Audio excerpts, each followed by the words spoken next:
경제 이슈와 상식이 궁금하시다면 경제 유캐스트 오디오로 듣는 키워드 경제. 안녕하세요. 경제 유캐스트의 팟캐하는 김 기자입니다. 주식 투자하시는 분들 많이 들어보셨을 투자 주체 단어가 기관과 외국인이 있는데, 사실 좀 흔하게 들으면서도 과연 이들이 무엇인가 잘 모르시는 분들도 좀 계실 것 같아요. 그래서 오늘 이 시간은 기관과 외국인들의 간단한 기본적인 개념을 좀 말씀드리면서 이후에 이분들이 이 투자자들이 어떤 투자 성향을 갖고 있는지 좀 얘기를 좀 들어보도록 하겠습니다. 주식시장에 참가하는 투자 주체들은 크게 세 가지로 분류를 할 수 있어요. 개인, 일반 개인 투자자, 흔히 개미라고 하죠. 그 다음에 기관 투자자, 그 다음에 외국인입니다. 외국인이 왜 또 중요하냐면은 우리나라에 들어와 있는 그 증시 자금의 3분의 1가량이 외국인 자금이에요. 또 머릿수만큼은 거의 98%, 99% 이상이 개미라고 하는 개인 투자자들이죠. 근데 기관과 외국인은 많지는 않지만 굴린 돈의 규모는 훨씬 더 큽니다. 일단 동학개미 운동에 대해서 좀 말씀드려야 될 것 같긴 한데, 동학개미 운동이라는 이름이 붙은 연유에는 외국인 투자자들에 대한 반발감도 좀 담겨 있긴 해요. 1992년 한국 주식시장이 외국인들에게 개방된 이래 외국인들은 주도적인 위치에서 우리나라 증시를 주락펴락했습니다.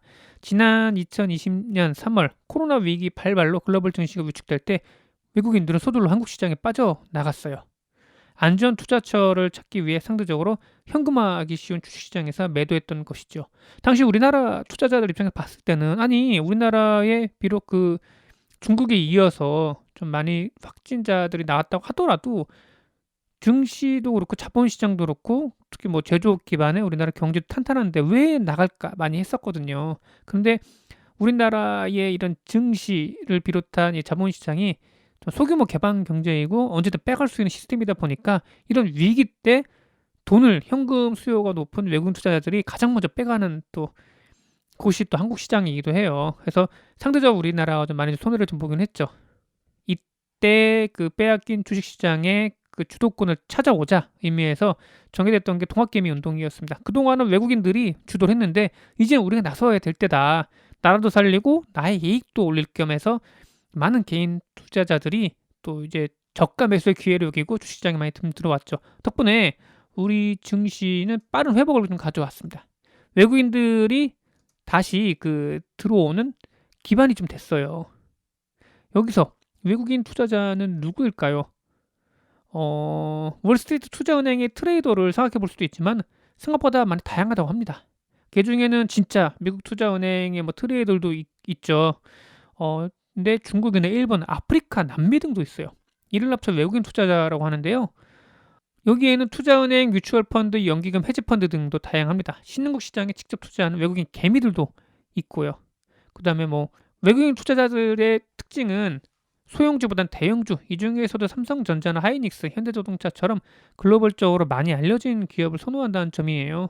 스몰캡이나 뭐 코스닥 기업들은 사실 외국인 투자자 입장에서 알기 힘들 뿐더러 정보도 좀 얻기가 쉽지가 않아요.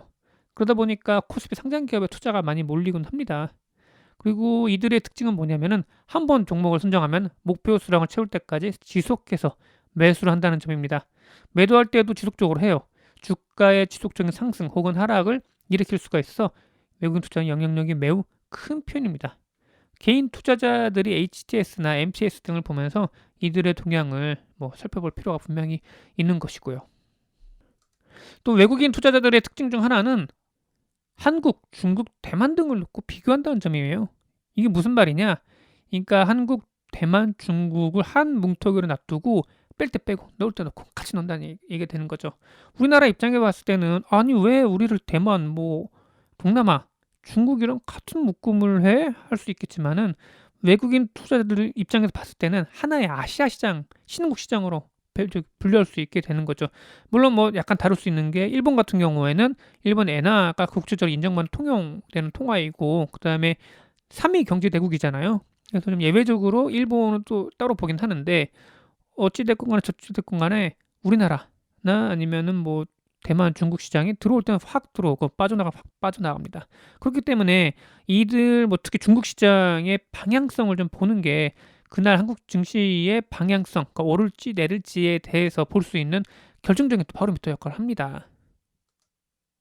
외국인들과 함께 한국 증시를 움직이는 또 다른 축이 기관 투자자들이에요. 기관 투자자들은 은행이나 보험사, 증권사 등도 있고요. 자산운용사 등도 있어요. 국민연금이나 교직원 연금 같은 연기금도 있고요. 이들의 공통점은 고객에 맡기는 돈을 굴리는 데 있습니다. 다만 그 기관 투자자마다 투자하는 방식은 좀 약간씩 달라요. 금융투자사로 분류되는 증권사는 직접 트레이딩하는 부서를 두고 있어요. 물론 뭐 시중은행들도 소규모입니다만은 이게 트레이딩하는 부서를 좀 놓고 있긴 합니다. 아직 근데 그 규모는 크지가 않아요. 근데 이들의 특징은 뭐냐? 회사의 자금을 운용해서 수익을 가져오는 역할을 해요. 프랍이라고 해서 월가 투자 은행들과도 약간 좀 비슷한 모습을 좀 보이고 있어요. 또 이들의 특징은 장기 투자보다 단기 투자에 집중한다는 얘기예요. 그러니까 금융투자사로 불리는 증권사, 그 다음에 펀드 얘기를 드리는 거예요. 선물과 현물 간의 가격 차이를 활용한 프로그램 매매도 많이 하는 편이에요. 반면 은행이나 보험사 등은 안전지향 투자를 많이 해요. 이들 같은 경우에는 안전지향 투자를 하다 보니까 채권 시장에도 큰 손으로 지금 작용하고 있어요. 그러니까 주식은 하나의 그 수익률 높이기 위한 그 투자 자산 포트폴리오의 일부인 거지. 이거를 뭐 메인으로 해서 수익을 올리기 위한 그런 좀 위험 투자를 하지 않는 게 바로 또 이제 보험사나 연기금 그리고 은행 같은 경우가 되겠죠. 연기금도 잠깐 언급 들었는데 대표적인 안전지향 투자사입니다. 국민연금은 뭐 굴리는 돈의 규모가 크고 주요 기업의 대주주 혹은 최대 주주로 있죠. 은행이나 보험사 마찬가지로 단기 수익보다는 장기간 안정적인 수익을 내는 데 목표를 두고 있습니다. 그러다 보니까 뭐 금융주나 쉽게 망하지 않으면서 우량한 그 주식 중에 또 주도주, 대형주에 많이 투자를 하고 있습니다. 사모펀드와 공모펀드 등 기관 투자자들도 들어가요. 사모펀드 중에 전문 투자형 펀드는 코스닥 기업의 투자에 뭐 단기 차익을 얻는 경우도 있다고 합니다. 예. 이들 기관과 외국인은 국내 증시의 향방에 영향을 미치기 때문에 필수적으로 이들의 거래량을 살펴봐야 됩니다. 물론 HTS를 통해서 볼 수도 있고요. 그리고 네이버 금융에 들어가셔가지고 그 카테고리 안에 그 이들의 주문량, 뭐 매도, 매수 또 잔량 이렇게 나와 있거든요. 이걸 보실 수도 있습니다. 이들의 거래 흔적을 살펴볼 필요가 분명히 있다고 하는 거예요. 그리고 특정 종목, 예를 들면은 최근에 뭐 조선주에 갑자기 외국인 투자들이 뭐 몰린다. 아니 근데 우리나라에는 별 뉴스가 없어. 근데 외국인 투자는 갑자기 몰리는 거야. 이거 뭔가 있는 거거든요. 그래서 뭐 개인 투자자 입장에서 봤을 때는 정말 그 땅을 칠 만한 일이긴 한데 어떻게 보면 외국인이나 기관들이 개인보다 정보 습득이나 분석에서 앞서 있다 보니까 미리 선행적으로 움직이는 경우가 많이 있습니다. 그래서 거래량이 좀 많이 몰린다. 그래서 외국인 투자나 기관 투자자들 많이 몰리는 종목이라면은 좀 주의 깊게 좀 보실 필요가 분명히 있습니다. 그래서 거래 기법 중에서 기관이나 외국인 투자 방식 따라하는 것도 있어요. 기관이나 외국인은 대규모 그 운영 자금을 올린다는 특성상 투자 전문가들 항상 그 포진해 있기 때문이기도 하고요. 그리고 이들이 아까 말씀드렸죠. 선행적으로 움직이는 부분이 많이 크다 보니까 개인 투자자 입장에서 뭐라도 있지 않을까라는 생각이 들긴 합니다. 예, 꿀팁. 외국인과 기관은 굴리는 돈의 규모가 크다는 점에서 한국 증시에 미친 영향이 커요. 이들의 양방에 따라 그날의 증시 판도가 결정이 될 수밖에 없어요. 직접 개인이 다이다이로 이들과 대결한다. 아니면은 뭐 이들과 반대적인 거래를 한다. 상당히 큰 리스크를 감내를 해야 됩니다. 근데 이번 작년 뭐 동학 개미 운동을 봤을 때는 이 집단의 힘이 얼마나 무서운지를 보여줬고 결국은 기관과 외국인의 회의론을 극복할 정도의 성과를 많이 보여줬죠. 지금 오늘 결론을 좀 말씀드리자면은 외국인과 기관 이들은 뭘 투자했는지 얼마나 팔았는지 항시 관심을 두고 지켜봐야 한다는 점입니다. 예. 오늘 외국인과 기관에 대해서 말씀을 드렸는데 사실 이게 수박 겉핥기고 이게 디테일하다고는 볼 수가 없긴 해요. 물론 저도 기관과 외국인의 뭐 그 내부자로 있어 본 적 한 번도 없기 때문에 어떻게 말씀드리기는 쉽지가 않은데 숫자로 표기되는 그들의 활동상에 대해서 분명히 주목해야 될 필요가 있다. 이 부분을 말씀드리면서 마치도록 하겠습니다. 예, 감사합니다.